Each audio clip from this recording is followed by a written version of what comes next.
Baptiste, bonjour à toi. Bonjour Valérie. Et bienvenue. Ça va très bien, ça va très très bien. Bienvenue pour cette 5e édition du forum Femmes et Challenge.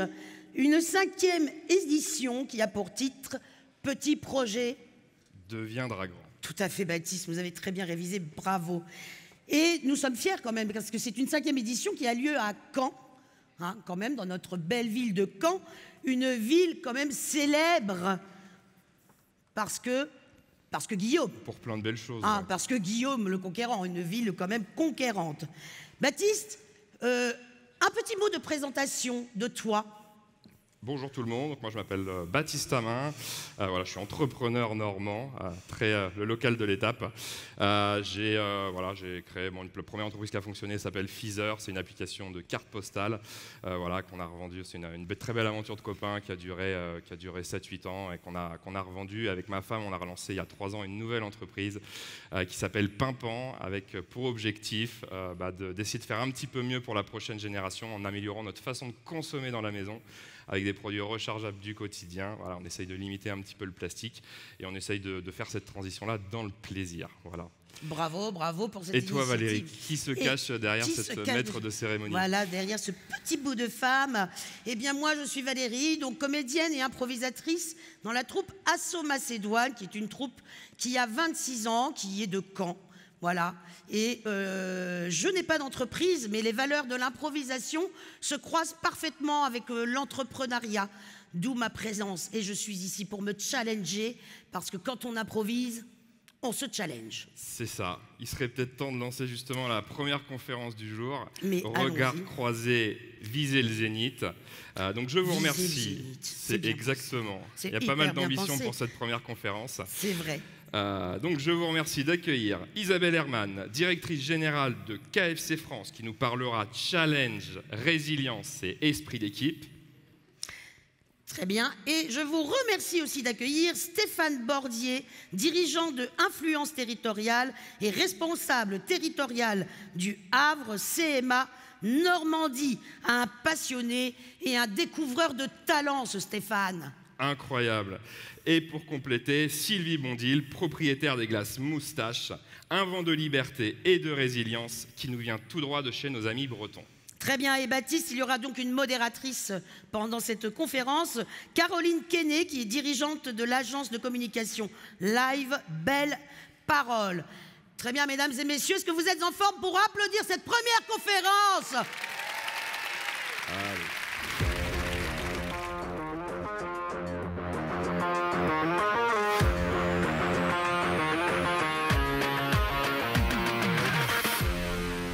Bonsoir, bonsoir, bonjour. Bonjour, nous sommes ravis d'être avec vous et de vous présenter nos 3 invités. Allez, on va s'installer, on va s'asseoir. Stéphane, je crois que tu vas t'asseoir à côté de moi. C'est ton premier zénith, Stéphane? C'est mon premier zénith. C'est mon premier zénith. Isabelle? Moi aussi. C'est aussi ton premier zénith, Sylvie? Et moi aussi. Super. Alors, je vais commencer par une première question pour nous mettre dans l'ambiance. À vous 3, quel est votre meilleur souvenir de votre carrière? Quel est le souvenir le plus marquant dans tout votre parcours professionnel? Stéphane, on va commencer par toi, une fois n'est pas coutume. Ouais. Je crois que vous êtes allé un peu en minorité aujourd'hui sur scène. Oui, on a la chance avec mon ami Jean-Louis Louvel d'être les 2 speakers masculins aujourd'hui, donc c'est un vrai plaisir. Et donc tu vois, on est fair play, on te donne la parole en premier. Alors juste, je recontextualise, donc tu es dirigeant de l'antenne de la Chambre des métiers de l'artisanat, l'antenne du Havre, et tu diriges une agence Influence Territoriale. Quel est le meilleur souvenir que tu aies dans ton parcours? C'est une question super difficile parce qu'il y en a beaucoup, mais là j'en ai choisi un. C'est le jour où je me suis retrouvé au Quai d'Orsay avec le ministre des Affaires étrangères et la vice-première ministre chinoise, où on signait un accord de coopération sur les échanges de formation autour des métiers de bouche. Et il y avait 12 projets labellisés, dont le ministère de la Culture, des grandes maisons d'édition, la Bibliothèque nationale de France, et nous, le Petit Pousset. Et j'avoue que c'était très jouissif d'être le Petit Pousset, et d'avoir monté ça en 1 an et de se retrouver là, avec cette forme de consécration. Une façon de viser le zénith. Une façon de viser le zénith. Merci Sylvie. Alors, Sylvie, je recontextualise aussi peut-être, hein, tu diriges les glaces Moustache, le laboratoire Malouin, des glaces moustaches. Quiconque a franchi la Bretagne connaît les glaces moustaches et maintenant beaucoup en France par un réseau de franchises. Quel est le souvenir qui a marqué le plus ton parcours professionnel? Alors, c'est vrai qu'il y a pas mal de choses dans la glace, mais je vais parler d'un souvenir de ma vie précédente parce que c'est vraiment ça qui m'avait marqué. J'ai donc dirigé la marque Patogas avant. Et pour les 60 ans de la marque, j'avais vraiment envie de marquer le coup, faire quelque chose de très fort. Et je me suis dit, pourquoi pas appeler Jean-Paul Gaultier? Ça me paraissait intouchable et à la fois tout à fait faisable.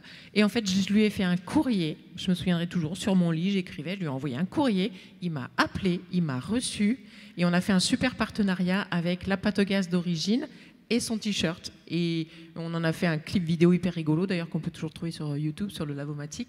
Et voilà. Et après, comme il avait adoré ça, il m'a demandé de faire les chaussures pour ses défilés. Donc c'était fantastique, quoi. Voilà. Merci pour ce partage, ouais, Jean-Paul Gaultier. Isabelle, tu es dirigeante de KFC France. Tu as fait tout ton parcours dans des grands groupes américains. Tu vas avoir l'occasion de nous raconter des moments de ce parcours. Mais quel est le souvenir qui est aujourd'hui là, spontanément, comme ça ? Alors le souvenir le plus émouvant pour moi, c'est quand on m'a proposé la direction générale. Je m'en pensais honnêtement pas capable. Donc j'étais à la fois extrêmement fière de l'idée, une grosse équipe, une équipe hyper talentueuse, mais honnêtement très, très apeurée. Donc je me rappelle ce sentiment de peur et de panique, mais en tout cas qui s'est retrouvé extrêmement... c'était un sentiment qui m'a vraiment poussée et que je suis contente d'avoir affronté. Et quand tu racontes cet épisode, tu dis on m'a même pas laissé le choix. Oui, et je pense que c'était une bonne chose de ne pas me demander à ce moment-là, parce que je ne suis pas sûre que j'aurais accepté le challenge, tellement il me paraissait énorme. C'est vrai que c'était un choc, hein, pour la petite histoire. Quand je l'ai appris, j'étais en train de courir, ou en tout cas juste après, je me suis mise à courir, et je me suis pété la figure et explosé la clavicule. Donc effectivement, c'était un choc, mais on y arrive. Donc, si on vous propose un poste de dirigeante d'une grande enseigne de retail comme KFC France, n'allez pas courir derrière. Exactement. Hein, c'est voilà. Cool, posez-vous. Allez-y mollo. Allez-y mollo, après avoir dit oui, bien sûr. Exactement. Après avoir dit oui. Je vais rester avec toi, Isabelle. Tu dis que ce parcours dans ces grands groupes, dans ces grandes entreprises, ça t'a permis de te connaître assez vite sur ta forme de leadership. Comment tu te positionnes par rapport à tes équipes. Tu disais qu'il y avait eu des écoles fortes dans ces grands groupes. Alors effectivement, j'ai travaillé dans 4 grands groupes différents. Et ce que j'ai appris à travers mon parcours, puisqu'il n'y a pas eu que des victoires et que des réussites, j'ai découvert vraiment ce qui me drivait, moi, c'était en fait de créer un environnement où les gens pouvaient avoir de l'impact et faire des choses dont ils étaient fiers. Et ça, je m'en suis rendu compte parce qu'à des moments, j'étais dans des positions où j'ai pas trouvé de plaisir et ça m'a manqué. Donc ça m'a permis de mettre le doigt sur vraiment ce qu'il me fallait pour être heureuse. Le deuxième point que j'ai découvert, c'était que en fait, on n'était jamais meilleur que quand on était soi-même. Et même si on est dans des grands groupes corporate, en fait, il faut rester authentique. Parce que quand on est authentique, on prend beaucoup plus de plaisir, ça irradie autour de soi, et c'est une valeur aussi qui est inspirante pour les gens qui travaillent avec nous. Le dernier point, c'est qu'il faut savoir s'entourer des meilleures équipes. J'ai d'ailleurs des gens de mes équipes aujourd'hui ici. On n'arrive à rien tout seul. Et en fait, je ne sais pas où ils sont. Ah, ils sont là. Elles sont là. On n'arrive à rien seul. Et en fait, la valeur de l'équipe, c'est pas la moyenne des gens qui travaillent avec soi, c'est vraiment le plus petit dénominateur commun. Donc, tout le challenge en tant que dirigeant, c'est d'aller chercher les meilleurs et de s'assurer que les gens se développent et deviennent meilleurs. Donc, voilà. Sylvie, le travail en équipe, hein, c'est aussi ton quotidien. Tu es entourée de techniciens, enfin, de gens qui sont des professionnels de la glace. Oui, alors c'est vrai que moi je suis entourée à la fois sur la partie production de toute une équipe qui réalise des produits magnifiques toute l'année. Donc ça, c'est du vrai travail d'équipe. C'est-à-dire que s'il y a un maillon de la chaîne qui fait mal son travail, ben, le produit à la fin il n'est pas bon. Et donc ça ne fonctionne pas. Donc c'est vraiment, on est dans un process d'amélioration continue pour arriver à ce que chacun s'entraide, se forme, s'accompagne pour arriver à ce que tout le monde soit bon ensemble. Et puis après, j'ai aussi toute la partie donc, retail, donc la partie franchise, puisqu'on a aujourd'hui un réseau d'une 40aine de boutiques. Et là, pareil, on travaille aussi dans l'esprit d'équipe, c'est-à-dire le partage de best practice pour arriver à ce que ce qui se passe bien chez l'un améliore la pratique de l'autre et en toute transparence. On n'est pas là pour garder ses petits secrets, on est là pour grandir tous ensemble et c'est hyper important, quoi. Il en va de la pérennité globale du réseau et c'est hyper important. Surtout que toi, tu as repris l'entreprise, hein, tu as racheté une entreprise. Et cette entreprise, quand tu l'as rachetée, elle n'était pas en très très bonne forme. Alors oui, c'est le moins qu'on puisse dire. C'est le moins qu'on puisse dire. Non, c'est vrai que c'était une entreprise qui était en cessation de paiement, avec quelqu'un qui n'avait pas vraiment géré ça les quelques années précédentes. Et il y avait une chute de chiffre d'affaires, il n'y avait plus d'équipe, il y avait plein de problèmes. Donc voilà, donc il y a eu, on m'a dit quand j'ai appris, tu verras, il y a 3 ans pour remettre une entreprise sur pied. Je dis, moi je vais vite, allez, 6 mois ça va le faire. Et au fait, non. Ça a été 2 ans et demi de grosses galères, de gros travail, de remise en question complète, de limite burn-out à titre personnel. Ça a été super dur, j'en dormais plus, c'était terrible. Et aujourd'hui, ça va. Donc ça veut dire que même s'il y a les pires des pires ennuis, il y a toujours des solutions. Franchement, il y a toujours des solutions. Franchement. Même si ça paraît bateau de le dire, je l'ai tellement vécu que quand je le dis, je le vis au fond de mes tripes. Il y a toujours un problème, une solution, il y a toujours ça. Toujours. Stéphane, ça te parle? Il y a toujours une solution, seul ou en équipe? En équipe, oui. Je suis assez d'accord avec Jean-Louis quand il dit ensemble on va à la fois plus vite et plus loin. C'est l'intelligence collective. Moi, je crois beaucoup à ça. J'ai la chance d'avoir une équipe de 6 collaboratrices au Havre qui est une équipe fantastique. J'aimais pas le management il y a quelques années. J'ai eu la chance d'avoir France Burgy comme patronne chez Rouen Normandie Invest. Elle m'a appris, elle m'a donné envie de manager. Et aujourd'hui, c'est un vrai plaisir d'accompagner cette belle équipe. Toi, tu travailles beaucoup avec des artisans, des commerçants, donc ce sont des petites structures. C'est différent que de travailler, bien sûr, avec des...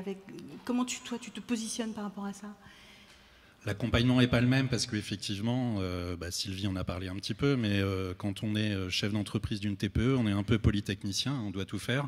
On fait la compta le soir, on fait du management, on fait de la production, on fait le commercial, on passe du bleu de travail au tailleur ou au costume, etc. Donc c'est difficile, donc ils ont besoin qu'on crée des écosystèmes qui leur facilitent la vie. Ce qui se fait plutôt pas mal en région, ça a beaucoup progressé, mais il y a encore des progrès, parce que c'est compliqué d'accompagner les TPE, elles sont très nombreuses, il y a beaucoup de diversité, et on a besoin, je trouve, et Femmes et Challenge est intéressant, parce que c'est quelque chose de très complémentaire par rapport à l'écosystème de l'accompagnement à l'entrepreneuriat qui peut exister en Normandie. Merci, on va passer à une petite rubrique qu'on aura fréquemment pendant cet échange, c'est les questions tac au tac. Alors, tac au tac, Isabelle et Sylvie, quelle est ta principale force? La ténacité. Le drive, l'action, enfin la capacité à mener des actions. Elle m'avait dit, je vais parler plein de mots en anglais, oui, donc vrai. La capacité à être dans l'action. Et à dire des mots anglais. Et à dire des mots anglais. Quelle est ta principale faiblesse? L'impatience. J'ai le même. Super, copine de faiblesse. Stéphane, peux-tu nous avouer une mauvaise pensée? Oui, j'ai toujours rêvé de braquer les archives secrètes du Vatican parce que je pense qu'il y a pas mal de secrets là-dedans, super intéressants sur l'histoire. Donc je l'avoue devant vous aujourd'hui, mais on n'est pas très nombreux, donc c'est pas très grave. Qu'est-ce qui te fait rire aujourd'hui? Ma femme. Alors si vous entendez une très jolie femme dire c'est déjà ça, c'est que vous êtes à côté de ma femme. Merci, donc on referme la rubrique questions tac au tac. Je voulais parler avec vous de la résilience, hein. On a entendu que c'était vos mots-clés pour vous qualifier. Comment vous surmontez les chocs?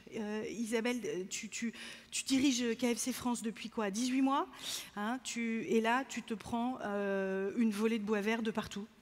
Alors déjà, mon boss m'avait dit, s'il y a un muscle à travailler, c'est la résilience. Et la résilience, c'est la capacité à rester positive et à engager malgré énormément de challenges et de problèmes. Et c'est vrai que le quotidien a beaucoup changé depuis ma prise de poste, puisque finalement, c'est gérer beaucoup de problèmes, écouter beaucoup de sujets compliqués, etc. Et j'arrive à affronter ça grâce à mon équipe, parce qu'on n'est pas tout seul à répondre aux challenges, on est un collectif, et ça aide énormément. Après, il faut faire aussi un gros travail sur soi, qui est lié à la confiance en soi. Donc, ce qui a été un vrai challenge, justement, ça a été de ne pas perdre pied, parce que je suis passée d'un rôle où on disait bravo à un rôle où on disait plus du tout bravo. Donc, il a fallu me recentrer sur mes réalisations, être sereine sur le fait qu'à partir du moment où on fait ce qu'on peut et qu'on a mis tous les moyens en place, on peut être confiant. J'ai aussi travaillé sur le fait de réaliser ce qui était positif, parce qu'on a tendance à très vite oublier ce qui est positif et uniquement se concentrer sur ce qui est négatif. Donc moi, j'ai eu un petit principe de écriture dans un format journal toutes les semaines de ce qui était positif, ce qui m'a permis d'ancrer dans mon esprit les belles réalisations et de voir le positif. Et puis après, c'est tout l'écosystème qu'on a autour de soi, ce qui nous donne du plaisir, il faut absolument le conserver dans son quotidien. Donc moi, c'était mes amis, ma famille, mon mari. Mon mari a vraiment joué le rôle, il n'est pas là, de soupape de décompression. Donc voilà, en fin de journée, il avait le résumé, il m'a beaucoup aidé. Voilà. Et tu disais ne pas hésiter à demander de l'aide, oui. y compris à des grands dirigeants. Oui. Tu as décroché ton téléphone pour appeler des grands patrons. Bien sûr. Face à des problèmes complexes qu'on n'a jamais gérés, moi je vois une vraie vertu à être curieux et à demander de l'aide. Et ce que j'ai découvert, c'est que quand on demande de l'aide, tout le monde aide, parce que finalement ça a fait un petit peu écho à son ego. Donc les gens sont ravis de contribuer. Et j'ai rarement eu en fait une porte qui s'est fermée. Donc voilà, c'est le conseil que je peux donner. Ne considérez jamais en fait que c'est impossible d'obtenir de l'aide. Même les gens qui ont un agenda très chargé, etc., généralement vous ouvrent la porte. Sylvie, toi, la résilience, hein, tu l'as vécu vraiment de l'intérieur. Moi, oui, c'est-à-dire que moi, pendant les 2 premières années et demie, j'ai eu tellement de problèmes que j'ai l'impression que je les ai tous eus et qu'aujourd'hui, le moins de problèmes qui arrivent, finalement, c'est pas très compliqué. Il y a toujours un plan B, un plan C. Un problème, c'est souvent une question de temps et d'argent, au final. Il y a toujours des solutions. On le sait. Donc, de ce fait-là, avec confiance, eh ben, on attaque. Et au bout d'un moment, ça devient même un petit jeu. Bon, ok. Un problème, ok, j'y vais, j'attaque et trouver le meilleur moyen. Et je pense que dans ces situations-là, l'important aussi, c'est d'être créatif. C'est-à-dire de se dire, ok, on est face à une porte qui est fermée, comment je fais pour l'ouvrir? Eh ben, je ne vais pas m'enfoncer dedans, mais je vais peut-être trouver autre chose. Et je pense que c'est en essayant de trouver des idées malines et gagnant-gagnant, parce que souvent, c'est des négos, les problèmes, hein. C'est face à quelqu'un, c'est face à quelque chose. Donc, c'est trouver la façon qui va finalement arranger tout le monde. Sinon, eh ben, on continue, on est dans le conflit et c'est compliqué. Donc, ça ne sert à rien. Parce que dans le conflit, il y a une chance sûre de qu'on perde. Donc, il vaut mieux y aller malin, un peu par une autre porte et ça passe, quoi. Et tu es élu à la CCI d'Ille-et-Vilaine. Est-ce qu'il y a des similitudes dans ta façon de gérer les glaces et moustaches et ton rôle à la CCI? Non. Sincèrement, non. Moi, dans mon job au quotidien, je suis très à l'intuition, voilà, je suis très spontanée. Et dans la CCI, c'est plus protocolaire, etc. Donc, gérer mon environnement naturel, il est plus dans mon entreprise, ouais. C'est pas du tout pareil. On a entendu, hein, c'est plus protocolaire, les CCI, c'est plus faux. Donc, tu louvoies peut-être encore plus? Je me tais plus, en fait.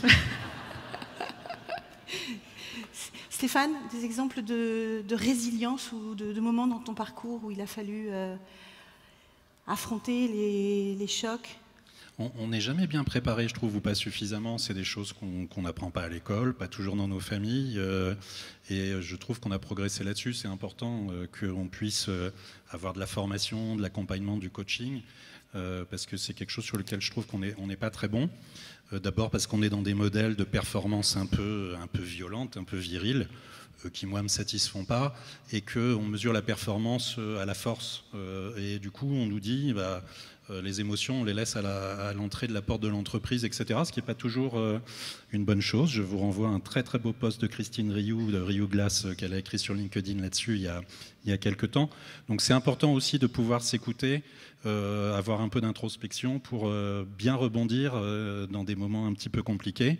Moi, j'ai eu un moment comme ça un peu difficile, puisque j'ai eu la chance peut-être de faire mon climax, comme on dit en anglais, quand j'étais jeune, parce que j'ai travaillé avec les gens qui ont été chercher les objets du Titanic sur des projets absolument incroyables. Et puis ce chef d'entreprise qui était un ami est décédé, on l'a enterré le jour de mon anniversaire, donc tous les 5 juillet, c'est un moment difficile. Et j'ai pas été accompagné à l'époque, et on ne mesure pas que c'est des moments qui sont structurants pour une vie. Donc c'est vraiment important. Faites-vous accompagner quand c'est un petit peu difficile. Isabelle l'a dit, n'hésitez pas à demander. Souvent, 9 fois sur 10, vous aurez de la bienveillance en face de vous. Ça, c'est les vertus de l'échec. Vous avez chacun dans votre carrière, dans vos parcours, eu des moments qui n'étaient pas des moments que vous aviez attendus. Isabelle, tu en parles spontanément, par exemple. Hein, tu te voyais continuer dans... Disons que moi, j'ai jamais été très intentionnelle sur les prochains moves de carrière, encore un mot anglais. Je me suis un peu laissée porter et j'ai atterri dans une entreprise qui ne m'a pas correspondu. Et je me suis sentie pour la première fois assez malheureuse parce que je ne me suis pas retrouvée ni dans la culture d'entreprise, ni dans le rôle, etc. Et ça a pour autant été la meilleure expérience de ma vie puisqu'elle m'a permis de me poser les bonnes questions. En fait, face à l'échec, on est obligé de se poser des questions si on a envie de s'en sortir. Et pour moi, ça a été la meilleure chose, le meilleur tremplin, puisqu'à partir de ça, je me suis dit, OK, qu'est-ce qui me motive? Qu'est-ce que j'ai envie de faire? Et j'ai réfléchi à 2 fois avant de bouger et de prendre le rôle d'après, qui est mon rôle chez KFC actuel. Et je pense que vraiment les succès ont pour fondation vraiment l'échec, et que l'échec finalement c'est la meilleure manière d'aller chercher le succès, parce qu'on l'apprécie encore d'autant plus. Il y a plusieurs formes d'échec, il y a plusieurs vertus de l'échec. Hein. On peut se dire, je m'obstine, ou je relâche. Et c'est un petit peu ce que tu as vécu. Oui, parce que quelque part, l'échec, c'est pas... comment dire, on pourrait le dire, oh là là, je suis nulle. Mais non, je suis pas nulle. C'est des situations compliquées à gérer, un échec. C'est rien d'autre. C'est pas moi qui suis remise en question forcément. Donc quelque part, c'est à toi de te dire, bon ben voilà, j'ai une équipe à embarquer, j'ai des franchisés à embarquer. Qu'est-ce que je fais pour leur fluidifier la situation? Donc quelque part, tu as une force à ce moment-là parce que tu sais que tu as une responsabilité humaine, entre autres, autour, et qu'il faut trouver des solutions. Donc je pense qu'un chef d'entreprise, c'est un créatif et il faut toujours amener des nouvelles idées pour sortir du guet. Donc, mais toi personnellement, toi aussi dans ton histoire, dans ton parcours, parce que donc tu es à la direction de Patogaz, hein, tu l'as dit avec, ça fait longtemps, hein, tu es installé. Et puis là, il y a effectivement un changement radical. Il faut que tu rebondisses après Patogaz. Et c'est quand même gonflé d'arriver à Saint-Malo sans connaître personne. Oui, c'est vrai. Ouais, je sortais d'un groupe de 3,5 milliards de chiffre d'affaires et je suis arrivée et j'ai construit, j'ai mis un plancher au-dessus de mon garage et j'ai été acheter un bureau chez Ikea et j'ai recommencé toute seule sans savoir ce que j'allais faire. Donc c'est vrai qu'il y a eu des moments un peu de solitude. Mais à la fois, en effet, comme disait Isabelle, c'est le moment où tu n'as plus le choix de ne pas te poser les bonnes questions et d'être face à toi-même et de te dire, OK, mais là, ce qui sauve, c'est de se dire, qu'est-ce que j'ai vraiment envie de faire ? Et qu'est-ce que j'ai vraiment pas envie de faire? Et d'aller chercher dans ces tripes. Et là, tu trouves des idées, tu trouves des envies, et après, dès que tu as des envies, ça roule, quoi. Vraiment. Et la chance dans tout ça? Un trait de caractère, vraiment. Un trait de caractère, la chance?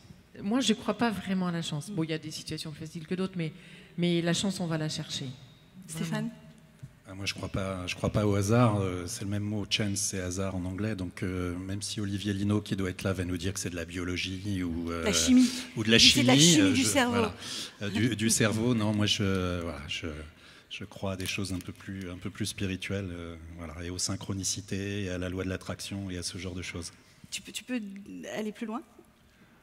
Cette année, je me suis dit, j'ai vraiment envie de venir au Forum Femmes et Challenge. Très, très envie, parce que j'ai trouvé les trophées absolument géniaux. C'était un chouette moment avec de magnifiques chefs d'entreprise. Et j'entends un petit cling un jour et demi après, SMS de Léa. C'est à peu près la seule que je vois, Léa, parce qu'on ne vous voit pas sinon avec les spots. Disant, dis donc, ça te dirait de participer à une table ronde? Donc voilà, c'est ce que j'appelle la loi de l'attraction. Cette envie de participer très fortement me conduit face à vous sur scène aujourd'hui, c'est top. J'aimerais qu'on parle de la confiance en soi. Vous l'avez un petit peu abordé, mesdames, et surtout du doute. Hein. Il y a une chanson que j'aime beaucoup, la chanson qui dit j'aime les gens qui doutent, les gens qui trop écoutent, leur cœur se balancer. C'est à quel moment effectivement, tu la connaissais pas cette chanson?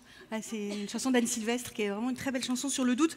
Comment vous entretenez votre confiance en vous? Parce que Sylvie, quand on t'entend, hein, tu as une confiance avec une estime de toi. Tu la connais ton estime? Non, moi j'ai pas plus confiance en moi que ça, en fait. Contrairement à ce que je peux raconter, j'ai des convictions, mais après j'ai plein de doutes. Et je pense que si j'y arrive, c'est parce que j'en ai plein. J'ai de l'humilité, j'ai des doutes, j'ai des questionnements tout le temps. L'autre jour, je dîne la semaine dernière avec un gars qui m'écoutait parler, qui me dit « Ah, toi, t'es comme toutes les femmes. Vous, votre problème, vous êtes trop modeste et puis vous n'avez pas confiance. » Je l'ai regardé, j'ai mis « Ok. » J'ai dit « Tu sais quoi, moi, des gens qui n'avaient aucun doute, qui savaient tout faire et qui étaient très forts, j'en ai rencontré toute ma carrière. Mais alors, j'en ai vu beaucoup qui sont allés dans le mur. Sincèrement. Et je pense qu'avoir des doutes, c'est un moteur. C'est-à-dire que dans toute situation, si tu sais, tu as une chance sur deux de te planter. Alors que si tu as un doute, tu prends bien toutes les possibilités qu'il y a, tu étudies et après tu y vas. Donc le doute, pour moi, c'est la clé d'entrée de la bonne solution. Tu disais que les femmes ne combattent pas assez pour prendre leur place. Moi, je dis que quand on a envie, on y arrive. Donc c'est vrai que j'ai vu, moi quand je suis arrivée, par exemple, je faisais partie donc, du groupe Vivarté, 25 000 personnes, et donc j'ai eu une direction générale, et il y avait le comité de direction, j'en faisais pas partie. J'ai dit, attends, excusez-moi, tous les patrons de chaîne sont au comité de direction, pas moi. Pourquoi? Oui, mais vous venez d'arriver. J'ai dit, attendez, soyons clairs. À l'époque, il y avait 3 femmes au comité de direction sur 25 personnes. Voilà, c'était pas dans la culture du groupe. Je les ai emmerdées jusqu'à y être. Et j'ai rien lâché. Parce que moi, j'ai un fort sens de la justice. Je dis, tu vois pas, moi, je dirige 2 sociétés de votre groupe, il n'y a aucune raison que j'y sois pas. Et donc voilà. Et après, ça a changé. Après, on était 8 femmes au comité de direction. Enfin voilà, sur 30. Enfin voilà. Quoi. Ouais, on peut applaudir cette Non, mais... volontarisme. Beaucoup de volontarisme. Mais pourquoi? Parce que je suis une femme, mes 2 sociétés seraient prêtes dans le comité de direction du groupe Vivarté. J'avais 2 magnifiques sociétés, les 2 plus haut de gamme, on cartonnait, je ne vois pas pourquoi on n'y aurait pas été, tout ça parce que j'étais une femme. Eh ben non. Isabelle, toi tu dis aussi, hein, le doute il est permanent. Alors ce petit carnet que tu tiens, cette écriture, elle te permet de renforcer ta confiance en toi? Oui, le doute il est permanent. Après ce qu'il faut se dire, et en fait il faut savoir se concentrer sur soi et être moins attentif aussi à tous les bruits extérieurs, parce que finalement c'est normal de ne pas plaire à tout le monde, et en fait c'est même plutôt une bonne chose, parce que si on veut prendre des décisions qui font la différence, en fait heureusement qu'il y a quand même 50% des gens qui ne sont pas d'accord, sinon on est trop dans le consensus et on n'avance pas. Donc il faut quand même faire ce cheminement qui est de se dire c'est normal de ne pas plaire à tout le monde, il faut arrêter d'écouter tous les bruits extérieurs. Moi je suis aussi dans un réseau de franchisés avec une 50aine de franchisés. Si je lis tous les mails que je reçois, tous les textos, je me dis juste, en fait, il faut que j'abandonne. Mais en gros, voilà, il faut se concentrer sur les résultats, sa feuille de route, regarder ce qu'on délivre, être moins attentif au bruit et de se dire finalement, ce qu'on cherche, c'est pas être aimé, c'est être respecté. Et c'est pas simple, hein, parce que moi, je dois être accompagnée en toute humilité. J'ai un coach aussi qui m'aide là-dessus. Mais en tout cas, voilà, c'est des choses qu'il faut se rappeler pour construire sa confiance et sa sérénité. Tu disais que tu avais un petit peu le syndrome de la bonne élève. Tu as un parcours académique excellent. Tu es rentrée dans des grands groupes, à des postes de marketing, vraiment dans des grands groupes internationaux. Et à un moment, effectivement, tu te détaches de cette envie de reconnaissance sociale? Oui, parce que j'ai fait un choix justement une fois de reconnaissance sociale. J'ai allé dans un groupe qui envoyait un peu du lourd sur le CV. Et je me suis dit top, je vais pouvoir impressionner ma sœur jumelle. On était en petite concurrence, on va dire bienveillante. Et ça a été le plus mauvais choix de ma carrière. Donc maintenant, je m'écoute davantage et j'essaie d'éviter ce type de choix, des choix de résonance sociétale, etc. Je me concentre vraiment sur ce qui m'anime, ce qui me drive, parce que je suis vraiment convaincue que quand on fait un job qui nous passionne, en fait, on est nettement meilleur. On va passer à la question tac au tac. Stéphane et Sylvie, qu'est-ce que vous voulez faire quand vous étiez petit? Stéphane, tu voulais faire quoi quand tu étais petit? Indiana Jones. Et moi, je voulais faire de la boxe. Ce que tu fais? Oui, c'est vrai, je fais de la boxe aujourd'hui, mais pas professionnelle. Juste pour me défouler le soir. Finalement, Édouard Philippe est un peu présent avec nous aujourd'hui, du coup, Léa. Indiana Jones, ok. Sylvie, est-ce que tu as un ange gardien? Alors oui, bon là c'est un peu une histoire très personnelle que je vais me permettre de vous raconter. En fait, mon ange gardien c'est mon papa qui est décédé quand il avait 50 ans. Et en fait, on était trois sœurs, et il nous racontait, de toute façon les femmes c'est fait soit pour être au foyer, soit au mieux pour être secrétaire. Qu'est-ce qui s'est passé? Forcément, on a fait 3 carrières. Et aujourd'hui, donc j'ai eu l'occasion, bon vous y croyez ou pas, mais j'ai eu l'occasion de rentrer en contact avec lui, de discuter avec lui, et j'ai compris que s'il nous disait ça, c'est pas parce que c'était du patriarcat, ou voilà, pas du tout, mais c'est que lui, sa maman avait été entrepreneuse et avait oublié de l'aimer, donc il avait peur qu'on refasse le même schéma avec nos enfants. Mais aujourd'hui, il est ravi que j'ai désobéi et il rigole quand il me voit faire, donc tout va bien. Voilà, et il m'aide. Merci pour cette jolie histoire. Je voudrais qu'on aborde maintenant la question du challenge et du zénith. Alors, viser le zénith, ça y est, hein, nous on est bon, on y est, hein, on a accompli peut-être notre rêve. Mais Stéphane, toi, tu as la chance quelque part de pouvoir avoir des activités qui sont connexes à ton activité principale. Hein. Tu t'épanouis dans plusieurs activités sur ton territoire. Tu vas chercher des gens dans le territoire avec toutes ces activités-là. C'est une façon pour toi de te challenger, de te remettre en question? J'aime pas qu'on enferme les gens dans des cases et puis qu'on segmente les choses. Alors c'est un mal un peu français. Je trouve que chez les anglo-saxons, ils ont au moins cette vertu de ne pas le faire et qu'on peut nourrir des activités. Moi j'étais président de la scène nationale de Dieppe pendant 7 ans. C'est un théâtre, je connaissais rien à la culture. C'est un théâtre public. J'ai présidé des associations dans l'économie sociale et solidaire. Je développe une activité libérale. Je travaille pour un établissement public. J'ai travaillé pour Veolia à un moment de ma vie. Tout ça, ça se nourrit avec des rencontres et j'ai jamais séparé les choses parce que je pense qu'effectivement, c'est quelque chose de très riche et de très puissant. Isabelle Moi, j'ai des activités moins diversifiées que les tiennes, Stéphane, mais en tout cas, je cherche à me développer et à aller chercher des compétences au quotidien que j'ai pas.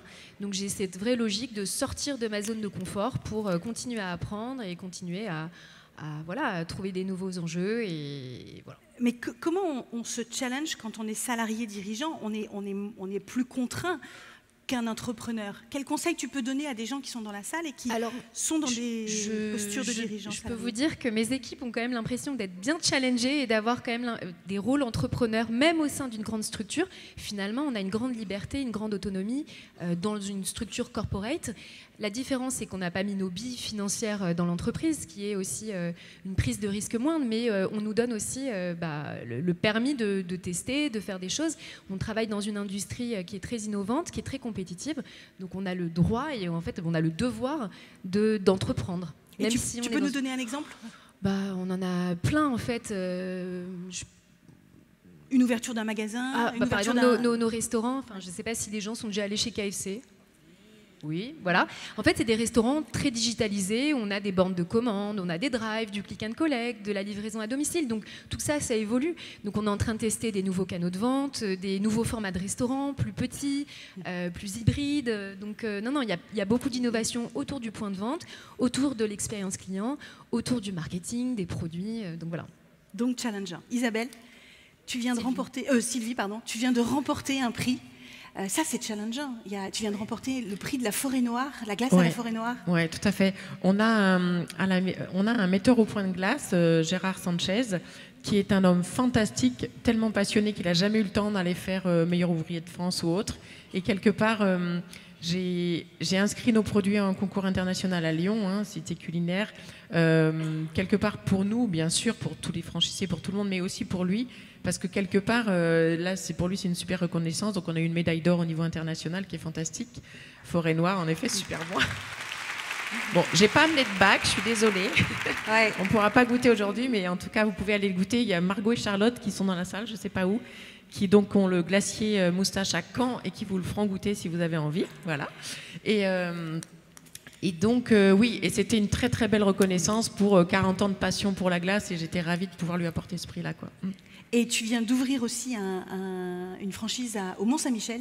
Ça, en termes de challenge, oui, je viens de signer pour ouvrir en avril prochain, donc un 120 mètres carrés à l'entrée du Mont-Saint-Michel, 3 millions de touristes. Ça va être moche. Ça, c'est atteindre le zénith. C'est le zénith. Ça, c'est le zénith. Ça, c'est le zénith. Je suis super contente. Alors, ça va être quoi le prochain challenge? Je sais pas. Parce que la Tour Eiffel, c'est fait, Mont-Saint-Michel. Non, mais ce qui est intéressant, c'est surtout de stabiliser ce réseau et que tout le monde soit bien et que tout le monde coopère bien et qu'on arrive à 50 glaciers l'été prochain, mais dans un bon état d'esprit et dans une communauté de valeurs. C'est surtout ça, c'est pas tellement la quantité ou chaque glacier est important et c'est important que tout le monde fonctionne bien et qu'on ait tous la même passion de la glace, du métier, du service, du commerce et qu'on prenne plaisir, c'est tout.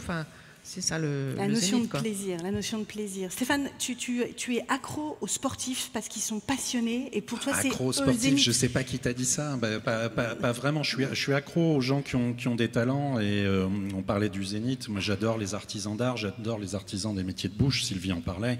Notamment les meilleurs ouvriers de France qui visent toujours le Zénith parce que quand on est un des meilleurs ouvriers de France, d'ailleurs ça montre l'humilité. C'est pas meilleur, c'est un des meilleurs.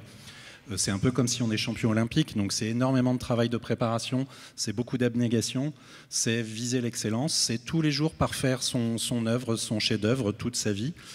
Et c'est vrai que j'ai voulu, moi, organiser, alors on fait 11 éditions des Trophées de l'Artisanat en Seine-Maritime, une magnifique exposition collection d'art à l'abbatiale Saint-Ouen. L'abbatiale Saint-Ouen, allez-y quand vous serez à Rouen, c'est beaucoup dans la verticalité, donc viser le zénith, ça m'a parlé, c'est des bâtisseurs qui ont fait ça il y a plusieurs siècles.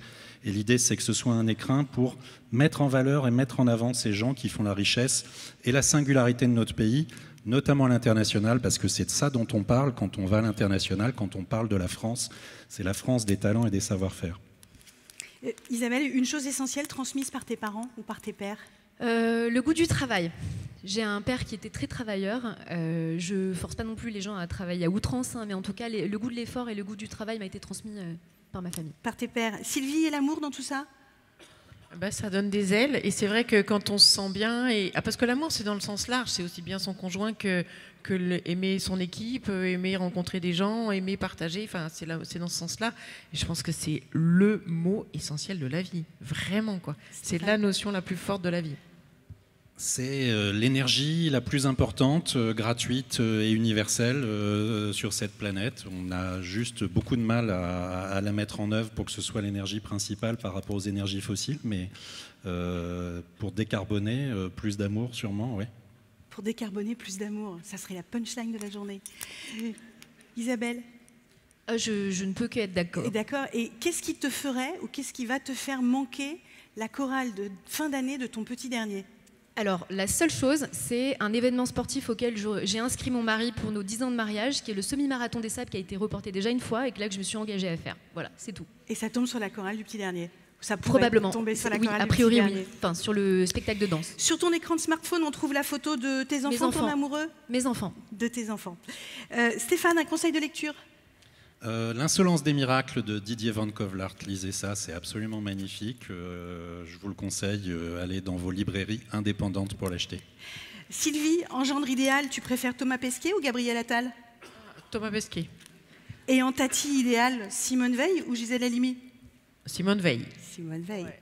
Eh bien, pile poil, on a terminé le timing. Alors là, vous avez été champion.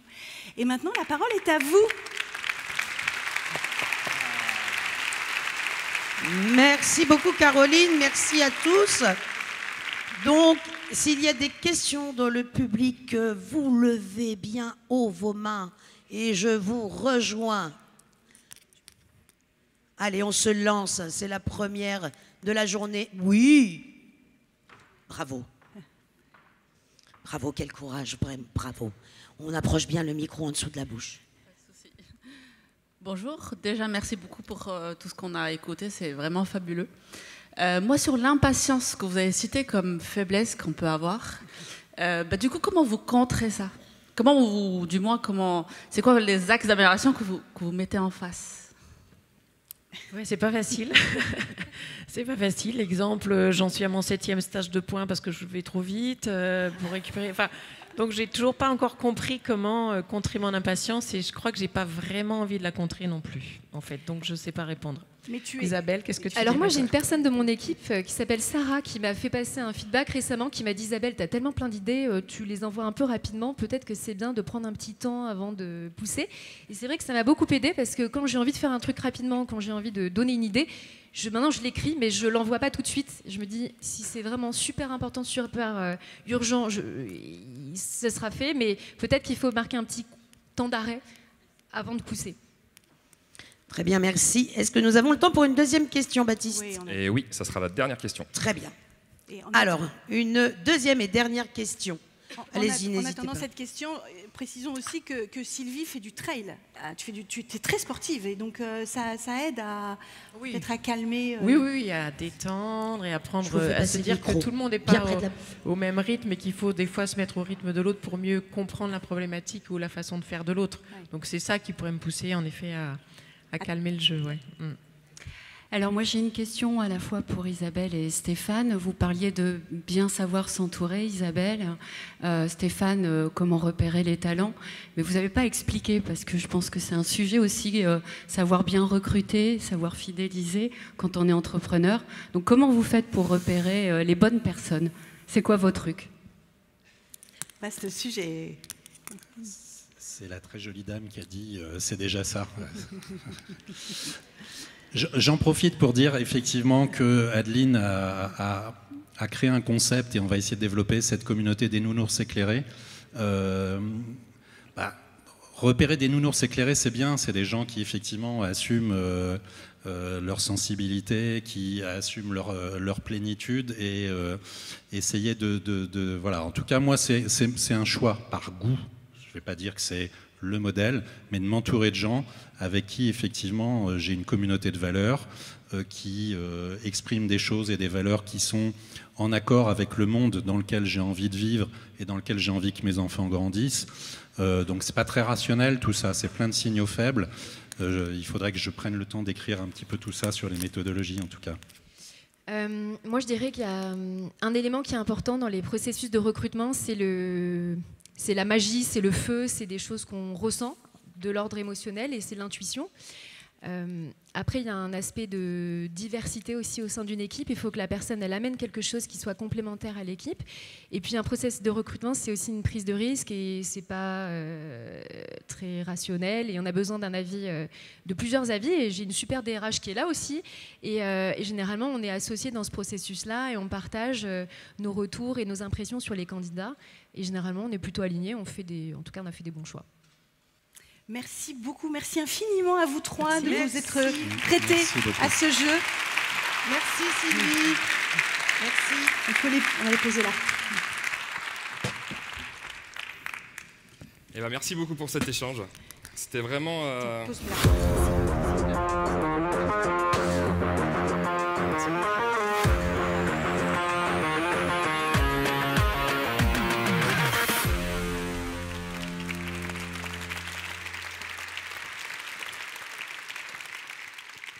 C'est bien de les applaudir bien fort comme ça, je trouve que c'est un échange hyper intéressant. Moi, ce que j'ai retenu, c'est vraiment ce côté où on peut être un super dirigeant, un grand entrepreneur, de partager quand même ses doutes. Je trouve que c'est important. Et il y avait une question notamment sur les équipes aussi. Je trouve que c'est vraiment important de partager ses doutes aussi à ses équipes pour leur montrer que voilà, c'est normal de douter. Et je trouve hyper intéressant de voir aussi qu'ils sont capables de le montrer devant. Quand on était derrière aussi, il y avait un petit peu de stress justement avant de monter. Il y a quand même pas mal de gens aujourd'hui. Et donc c'est vraiment intéressant. Donc on peut vraiment encore les applaudir très fort pour ce super moment.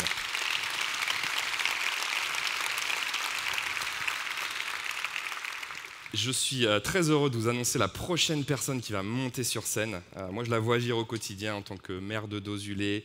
Je fais partie aussi des entreprises de sa communauté de communes Normandie, Cabourg, Paris, Pays d'Auge. Voilà, elle est également vice-présidente de la région Normandie. Je vous demande d'accueillir Sophie Gauguin et on peut l'applaudir très très fort.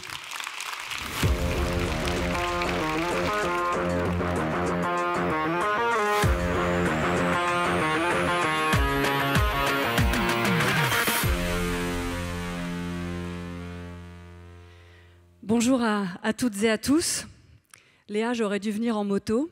Je suis venue avec la veste en cuir, mais vu le jingle qui est plus qu'énergisant, peut-être que j'aurais pu choisir une moto électrique, bien sûr, puisque l'amour décarboné est notre moteur commun ici en Normandie et votre moteur du quotidien quand vous êtes dirigeant ou dirigeante d'une entreprise. Et je voudrais commencer mon propos puisque j'ai 10 minutes et que je vais essayer de tenir ce discours, ce qui est quand même pas toujours facile quand on fait de la politique.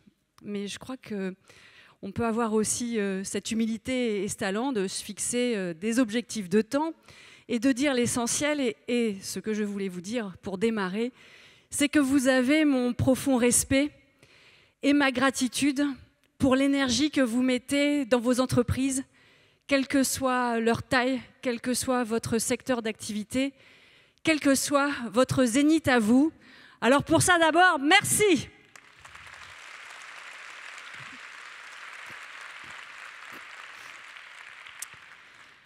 Parce que c'est ça la question qu'on se pose toutes, pardonnez-moi messieurs, majoritairement aujourd'hui, mais tous. Et vous l'avez excellemment démontré tout à l'heure dans vos propos. Et j'aime cette mixité qui nous questionne collectivement, parce que faire société, parler d'entrepreneuriat en France, dans une région magique en termes d'industrie, de savoir-faire, c'est une question collective. Atteindre son zénith. Vous m'avez demandé de donner ma vision. D'abord, ce que je peux vous dire, c'est que tout à l'heure, la table ronde l'a évoqué, atteindre son zénith, c'est chacun son zénith peut-être. On a chacun notre zénith, quel que soit son parcours. Le zénith d'ouvrir son commerce, c'est un super zénith. Le zénith de reprendre l'entreprise familiale, c'est un formidable zénith. Il n'y a pas forcément que le fait de reprendre une entreprise dirigée au 440, même si ce zénith-là, il est aussi formidable. Le zénith, c'est aussi de se dire, finalement, je ne suis pas bien dans ma carrière, et on le voit beaucoup ces dernières années. Et mon zénith à moi, ça va être de donner du sens dans l'entrepreneuriat, de faire autre chose avec les compétences que j'ai acquises, mais dans une entreprise, avec une forme nouvelle, avec un objectif nouveau, avec un impact nouveau. Et ça aussi, c'est une forme de zénith. Alors quand on est engagé en politique, et j'aime ce mot, c'est la France, parce que la politique aujourd'hui, c'est dévoyé, sauf que c'est de l'action publique. Et c'est quoi son zénith quand on est engagé en politique, sinon d'agir pour les autres? Ben voilà, par exemple. Pour moi, c'est une forme de zénith. Agir pour les autres, trouver des solutions, être au service d'eux. Déjà, rien que ça, peut-être que ça irait mieux si tout le monde considérait qu'une petite forme d'engagement, c'est atteindre son zénith. Et puis le zénith, parce que nous y sommes aujourd'hui ensemble, c'est aussi avoir le droit de se planter. On l'a vu tout à l'heure, l'échec contribue à la réussite, à se former, finalement à tirer des expériences. Et j'appellerais plutôt l'échec comme une expérimentation qui nous pétrit, nous questionne sur un parcours. Moi aussi, j'ai eu des échecs. Ça ne m'a pas arrêté de continuer à vouloir poursuivre mon zénith à moi, qui est de servir, d'avancer, de trouver des solutions.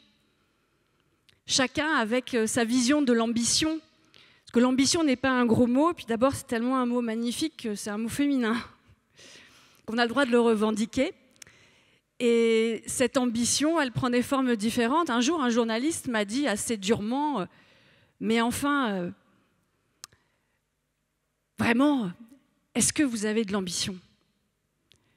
Parce que finalement, on confond l'ambition, la réussite et le pouvoir quand on parle de politique. Est-ce que j'ai de l'ambition? Mais est-ce que vous croyez que devenir maire de sa commune à 33 ans, c'est manquer d'ambition? Vouloir la relever alors qu'elle perd de la population, n'a plus aucun commerce, c'est manquer d'ambition?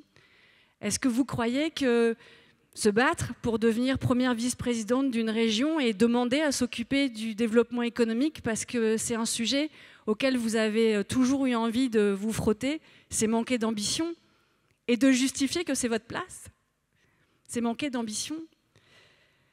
La question est de savoir, l'ambition est le moteur, mais qu'est-ce qui nous motive au final quand on s'engage? Eh bien, c'est le résultat. Et c'est ça, pour moi, l'ambition. Et quand je vous vois aujourd'hui au Zénith, eh bien, je me dis que oui, j'ai eu raison d'avoir cette ambition-là, parce que vous faites notre fierté en Normandie au quotidien.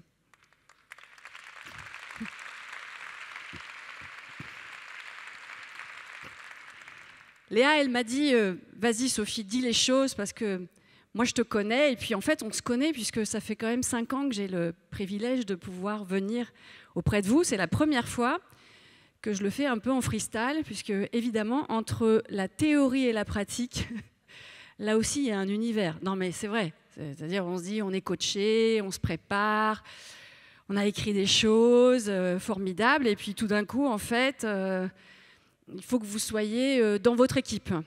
Hier, alors que ce n'était pas prévu, dans ma commune. Ce week-end, alors que ce n'était pas prévu non plus, être auprès de mes administrés. Et puis quand il y a la tempête, ce n'est pas prévu non plus. Donc en fait, son zénith, c'est de toujours répondre présent au moment où les gens ont besoin de vous, parce qu'ils vous ont choisi pour avoir besoin de vous dans ces responsabilités-là. Voilà, ça aussi, c'est une forme de zénith. Et ce que je voudrais vous dire, c'est qu'il faut arrêter de culpabiliser. C'est facile, hein. Voilà. J'ai pas pu aller chercher les enfants à l'école, le frigo est vide, mauvaise mère, tampon. Ça c'est fait, mais en fait non, ne culpabilisez pas de rien d'abord. D'essayer, d'avoir de l'ambition. Essayons collectivement d'arrêter de justifier les femmes que c'est notre place. Parce que souvent on va nous demander « Ah bon ? Mais tu as envie de parcourir et de faire une nouvelle campagne ? Enfin pourquoi ? Mais pourquoi tu as envie d'aller plus loin ? Enfin je veux dire, c'était déjà quand même beaucoup occupé. » Oui, je ne suis pas sûre qu'on ait déjà posé cette question à mes collègues. Quand ils décident de s'engager vers une nouvelle ambition, un nouveau zénith ou une nouvelle aventure, finalement, pour eux, c'est un parcours de vie absolument classique. Mais nous, encore, il faut qu'on se justifie d'avoir envie d'aller plus loin, d'aller chercher un autre mandat. Mais alors pourquoi ?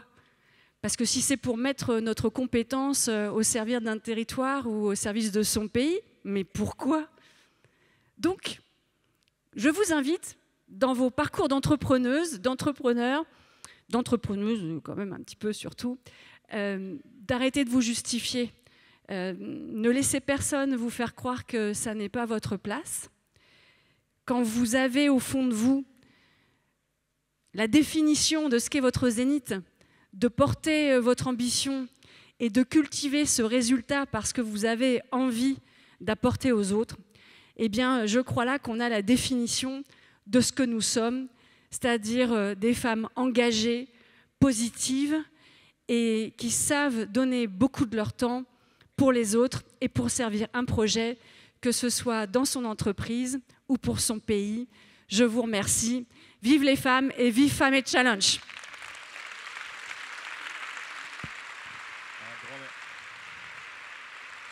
Merci beaucoup Sophie. Merci Sophie. Merci pour cette énergie ambitieuse. Est-ce qu'il y a des questions dans le public ? On a 5 minutes pour des questions. Comme tout à l'heure, là j'ai beaucoup plus peur. On lève la main bien haut. Là. J'ai une première question. Valérie ? Ah oui, c'est à moi que tu t'adressais, donc j'avais un doute. Allez. Je croyais que tu avais une première question, mais non, c'est moi qui ai une première question ici. Vas-y, je t'en prie. Bonjour, donc Charlotte, je suis originaire de l'Orne. Je voulais aujourd'hui vous poser une question sur cette volonté de faire la politique.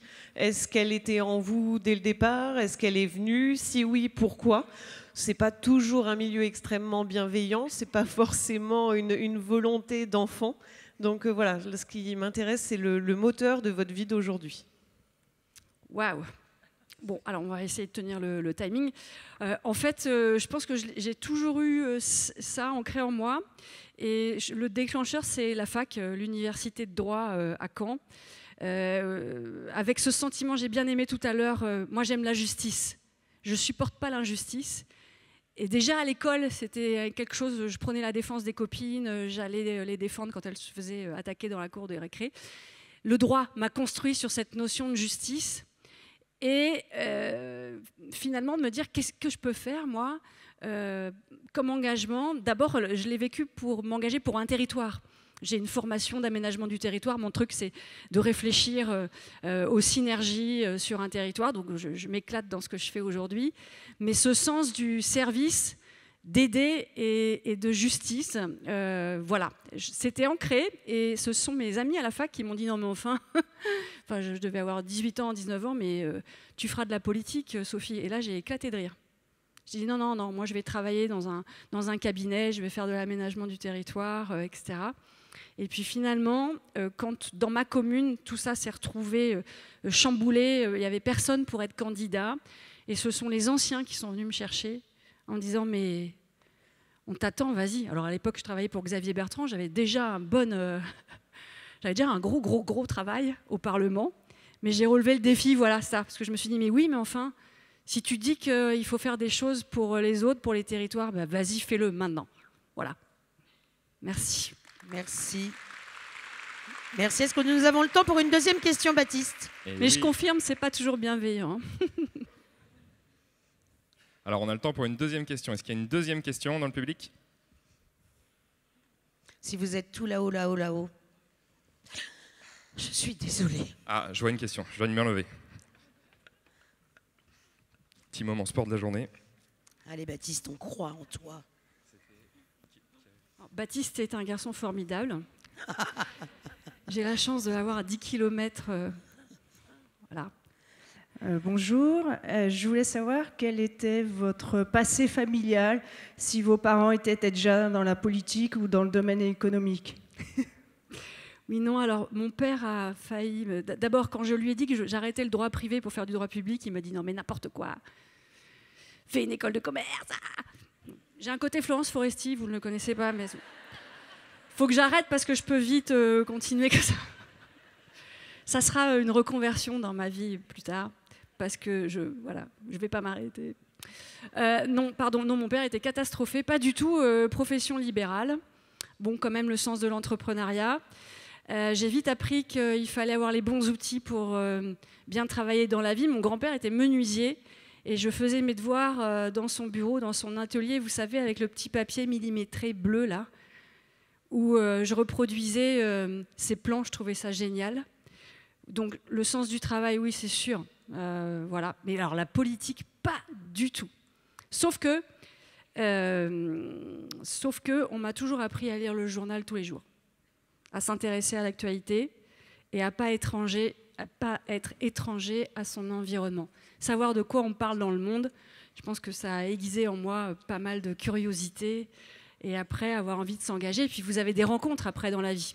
C'est que des rencontres, mais vous allez les chercher, ces rencontres, finalement. Moi, j'ai envoyé mon CV à la terre entière en Normandie pour leur dire que j'avais envie de m'engager pour le territoire, que je venais d'être jeune diplômée, que j'étais originaire du Pays d'Auge, que je trouvais ça formidable, etc. Et puis, je suis partie, les seuls qui m'ont répondu, c'est la région centre. Puis, finalement, ouais, bon, je suis restée jusqu'à 48 heures, jusqu'à la fin de ma période d'essai, jusqu'à ce qu'une députée de la 4e circonscription à l'époque m'appelle. Vous voyez comme quoi la vie, moi je crois aussi à ce que disait notre collègue tout à l'heure. Voilà, il y a des signaux et il faut aller chercher sa chance et puis tout d'un coup le chemin s'éclaire. Merci en tout cas. Merci Votre beaucoup. attention. Merci d'applaudir Sophie Gauguin.